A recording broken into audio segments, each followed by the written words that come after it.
Meghalaya honeymoon జంట missing case mystery వీడింది. ఈ కేసులో భార్యనే నిందితురాలుగా తేల్చారు పోలీసులు. భార్య సోనం సుపారీ ఇచ్చి తన భర్త రాజా రంగువంశీని మర్డర్ చేయించినట్లు నిర్ధారించారు. ఇక మధ్యప్రదేశ్ ఇండోర్కు చెందిన కొత్త జంట సోనం రాజా రఘువంశీ గత నెలలో షిల్లాంగ్కు హనీమూన్కు వెళ్లారు. మే 23న వారు మేఘాలయలో అదృశ్యం కాగా అక్కడే ఓ లోయలో జూన్ 2న రాజా మృతదేహం లభ్యమైంది. అప్పటి నుంచి భార్య సోనం ఆచూకీ తెలియలేదు. ఈ ఘటనపై దర్యాప్తు చేసిన ఇండోర్ పోలీసులు మధ్యప్రదేశ్కు చెందిన 3 దుండగులను అరెస్ట్ చేశారు.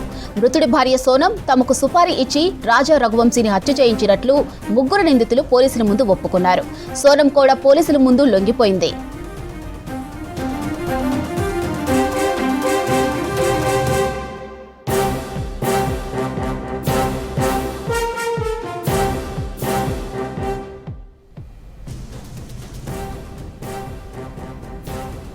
మేఘాలయ హనీమూన్ జంట మిస్సింగ్ కేసు మిస్టరీ వీడింది.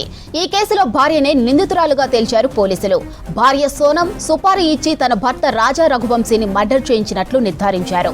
మధ్యప్రదేశ్ ఇండోర్కు చెందిన కొత్త జంట సోనం రాజా రఘువంశీ గత నెలలో షిల్లాంగ్కు హనీమూన్కు వెళ్లారు. మే 23న వారు మేఘాలయలో అదృశ్యం కాగా అక్కడే ఓ లోయలో జూన్ 2న రాజా మృతదేహం లభ్యమైంది. అప్పటి నుంచి భార్య సోనం ఆచూకీ తెలియలేదు. ఈ ఘటనపై దర్యాప్తు చేసిన ఇండోర్ పోలీసులు మధ్యప్రదేశ్కు చెందిన 3 దుండగులను అరెస్ట్ చేశారు. మృతుడి భార్య సోనం తమకు సుపారీ ఇచ్చి రాజా రఘువంశీని హత్య చేయించినట్లు 3 నిందితులు పోలీసుల ముందు ఒప్పుకున్నారు.